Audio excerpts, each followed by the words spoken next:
الناس اللي في محافظة ذي قار لا يعلمون أن أول المطارات التي أنشئت في كوكب الأرض قبل 5000 سنة قبل الميلاد أنشئت في ذي قار، وكان من هنا تنطلق المركبات الفضائية السومرية نحو الكواكب الأخرى. فضائيون ومركبات فضائية ومطار بالعراق منذ 5000 عام قبل الميلاد. تصريحات ألقاها الخميس الماضي وزير النقل العراقي الحالي في حكومة تكنوقراط مفترضة حين كان يزور مطار ذي قار جنوب العراق قيد الإنشاء، مشيرا بين الكلمة والأخرى إلى كوكب الأرض لتحديد أطر تصريحاته، فيما تحول الوزير العراقي إلى حديث لف كوكب الأرض.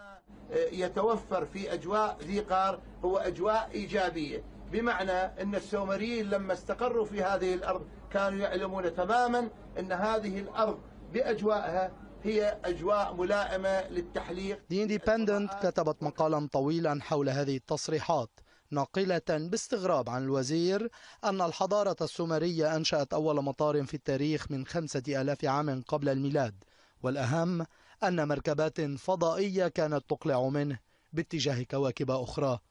مواقع التواصل بدورها ضجت بهذه التصريحات، وهذا بعض من الصور والرسومات التي تم نشرها ولاقت رواجا في العالم الافتراضي، فيما وصفت تصريحات الوزير كاظم فنجان بأنها انفصال عن الواقع.